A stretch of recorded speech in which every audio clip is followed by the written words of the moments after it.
Hello everyone, it's Brian here, and this will be my contribution to the 1-2-3 Vinyl Challenge, which was started by Metal Mickey. Now, if you've watched my channel, you know that I'm not the world's biggest metal fan. I do like some, I'm not a metalhead, and so clearly I had never encountered his channel before, I had never seen the video before, but some people I follow had done this, and the last one I saw, I believe, was from Mike at Play Vinyl in the Milky Night. And as he was doing it, I realized that this was a really intriguing challenge, so I thought I would take part. Now, I will leave a link to Metal Mickey's video, which I now have watched, and I will describe right now how this works. So essentially, you show a record from a band where their first record is your favorite from them, and then you show a record from a band where their second record that is your favorite, and the third record where the third record is your favorite, and so on. So, of course, this will become progressively more difficult because, after all, some bands never make it past one or two records, or they kind of fade out, or all sorts of things could happen. So to find someone who's released more than 10 records that and you find one that's your favorite, is going to be really interesting. So you have to follow along with me and see how far I get.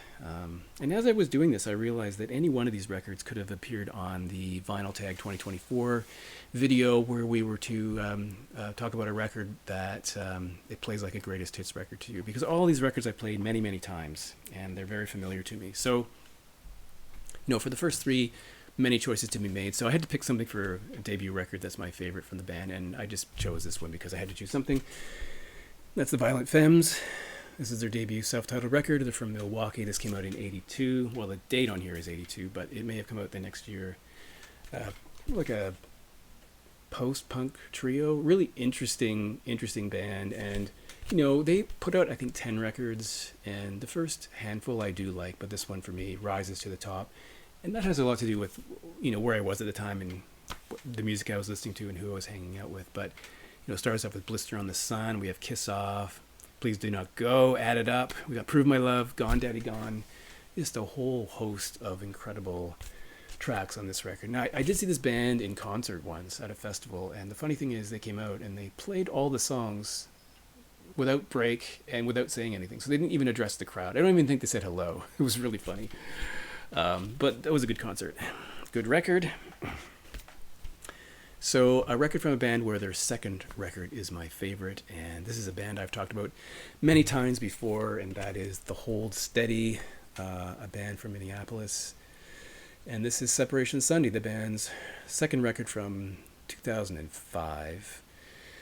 Now, I guess one of the curious things about this record, or this band in fact, is that the singer Craig Finn, who has himself released, I think, 5 solo records, has a really interesting voice in that he doesn't really sing in a polished manner. It's kind of like this sing, shout, or maybe even shout, sing. He did take singing lessons, as I understand it, to kind of make his voice sound a little smoother. But on this record, especially, it's a bit harsh, but it really works. It's sort of in conjunction with Tad Kubler's power chords, and I think the guitar work on here is phenomenal. And none of these songs really have your traditional verse, chorus, verse structure. They kind of abandon that entirely.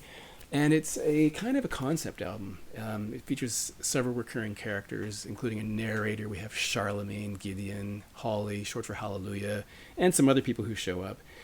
And I just think, the first time I heard it, I liked it, but after a few listens, it just is just magnetic. And I would say that in the past 20 years, this is my favorite record. I will make that bold statement. I think it's incredible. This particular one comes on white vinyl because it's a repressing. The original one from 2005 is hard to get, and if you can find it, it's quite expensive. So, brilliant record. A record from a band where the third record is my favorite, about spiritualized. Ladies and gentlemen, we are floating in space. Of course, this is a record, or a band, I should say, from Jay Spaceman, who, if you know anything about that, you'll know that he came from Spaceman 3, another excellent band. This is a repressing.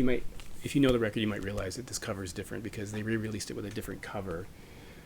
This came out in 1997, and so many great songs. But if you want to listen to one track from here, try I Think I'm in Love, and make sure you get past the opening 2 minutes, which is this sort of gentle introduction until you actually get to the heart of the song. It's great.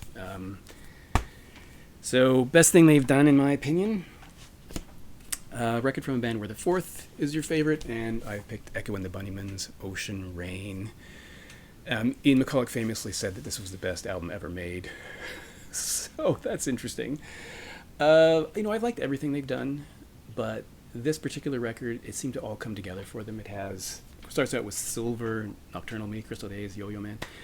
Killing Moon is on here. Even if you don't know this band, you probably know that song. And then there's Seven Seas and My Kingdom, which would be in contention for my favorite Echo and the Bunnymen track. Rounds out with Ocean Rain. If you can find the 25th anniversary CD, which I have over there, it has some bonus tracks, which is kind of interesting to hear. But this is, in my opinion, the band's best record. Now, a record that's the fifth record from a band that's the favorite of yours, or mine in this case, and that is, I've chosen The National. This is High Violet from 2010, a band originally from Ohio. I don't think they live there anymore, though. And two pieces of vinyl. They were bubbling towards this. Maybe not the first record, but the ones immediately before this, like Boxer and Alligator, brilliant. But for me, they hit their stride perfectly with this record. There's not a wasted moment on here. Everything is good. Starts out with Terrible Love. We have Sorrow, Anyone's Ghost. Blood Buzz Ohio. There is a video for that. I think you should check it out. But Lemon World. Vandalile, Crybaby Geeks, the most unusual concert closer ever. That's how they closed the concert when I saw them on this particular tour, and everyone sang along. It was kind of a cool experience, very communal experience. But I think this is really great. Everything after this is okay. I mean, the next two records were solid, very, very, very good, but I picked this one as the best thing from them. Here's one where I'm sure I overlapped with Mike. He chose this as his favorite for the sixth record from a band, and I chose The Cure, The Head on the Door. When I did this, though, I seriously considered Disintegration. This is 86, Disintegration I think was 89. And I think if someone said Disintegration was their favorite Cure record, I wouldn't question that at all. It's really excellent. But I give this one a little bit of an edge. By the way, this is a gold stamp promo from Canada. I give it a bit of an edge because it sort of brings back memories of what I was doing what I was doing. So we have In Between Days, Close to Me, A Night Like This. Really solid record. Now, getting harder. A record from a band or an artist where their seventh record is your favorite. And I came up with Bob Dylan, Blonde on Blonde. Now, choosing a favorite Bob Dylan record is challenging. I considered maybe Blood on Tracks is my favorite Bob Dylan record. Maybe The Free Will and Bob Dylan. But I think this one has the edge. I think it's purported to be the first double album, maybe the first double rock album. It's just filled with amazing songs, although I don't love the cover, the autofocus cover, but starts out with Rainy Day Woman, Pledging My Time, Visions of Johanna, what a great song. One of Us Must Know, I Want You. I mean, these are all so good. Memphis Blues again, Leopard Skin Pillbox Hat, Just Like a Woman, Most Likely You'll Go Your Ways and I'll Go Mine, Temporary Like Achilles, Absolutely Sweet Marie, fourth time around. Obviously Five Believers, Sad-Eyed Lady of the Lowlands. This is phenomenal from start to finish, and beautiful record. A record from an artist where their eighth record is your favorite, and I chose Discipline from King Crimson. This should be no surprise to anyone who watched my King Crimson ranking video, and I mentioned how I dropped this Bent the Corner, which makes me really irritated because I've had it for ages and it's in beautiful shape. But this is the reformed King Crimson in 1981 with Fripp and Adrian Belew, Tony Levin, and Bill Bruford. My favorite King Crimson lineup, the King Crimson lineup, that the first one that had two guitarists. I think this is phenomenal. They bring that sort of gamelan influence with the interlocking guitars and odd time signatures. With Elephant Talk, Frame by Frame, etc. on here. I think it's great. Now, many people will say, and I know some people will say that Red is another sentimental favorite. I love Red, but this one has a more, even though it's 1981, I think it has a more modern sound. And although I love Red and the title track of Red, I just give this one an edge because I think it's better.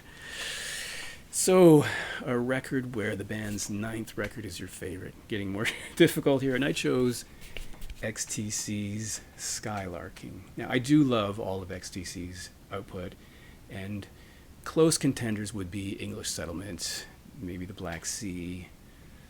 It's hard to say, but this one just edged them both out. Now, this is the version that does have Dear God on it. It's missing from some albums because I think they were worried about offending those religious people in in the audience, but I think the story goes that it was on a flip side, and the college radio station started playing the flip side instead of the A side. And anyway, this is produced by Todd Rundgren. It's sort of a concept record, although I don't know if it was intended to be that originally, because the way it's sequenced makes it feel like it is. And I'm not sure that XTC approved of what Todd Rundgren was doing. But anyway, it works really well. It has a good flow to it. And on top of it, it ends with Sacrificial Bonfire, which is my favorite Colin Moulding composition, and it might even be my favorite XTC song, which is kind of weird because he only wrote typically 2 or 3 songs for every record, but I think that's his best song. And then 11, a record from an artist where their 11th record is your favorite, and for me, that's Tom Waits' Bone Machine, because I think this is just great. Although I loved all the early stuff, like the very mellowish, loungy, piano-based stuff, and then he changed his sound a bit, kind of radically, to this more harsh, kind of discordant sound with the even crazier voice. But I just love this album. I think it's fantastic. It's from 1992, and of course, the first track I think anyone heard was "Going Out West," which I think is, one of my favorite, possibly my favorite Tom Waits song. The all stripped down, great song, Such a Scream, Dirt in the Ground. I mean, it's all great. Some of them tend to be a bit short. There's some really short things on here, but yeah, I think this is the best Tom Waits. Now, of course, some people may choose a later record, which is fine. Now, for the last one, it's a little weird because depending on where you are, this is a different number. So if you were in the UK, this was the band's 10th record. If you were in the US, it was their 12th. Yes, it was the 12th in the US. I made sure I got that right. So Exile on Main Street from the Rolling Stones was the 12th American release from the band, but the 10th. So I've chosen it as the American release, even though this is a Canadian pressing, so the band's 12th record. So for me, this is the best Rolling Stones record, my favorite, and the band's 12th record. And I know some people don't love it, and some people praise it. So for me, I think it's great. I love the sound they got on here. It's got this kind of cool vibe going on. I just think it's really cool. And but again, it's hard to choose a favorite Rolling Stones record, but this one has always been a sentimental favorite for me. So I didn't get past 12. I have nothing for 13 or 14, but oddly, I do have a choice for number 15. But I'm not going to say what it is. I'll leave you guessing, but I have an example of where the artist's 15th record is my favorite from them. And believe it or not, I have an example of a 20th record from an artist which is my favorite from them, but I'll just leave that hanging in the air, so making you wonder what they are. I hope some other people do this, because I think it's really, really interesting, and thanks once again for watching, and I'll see you in the next video.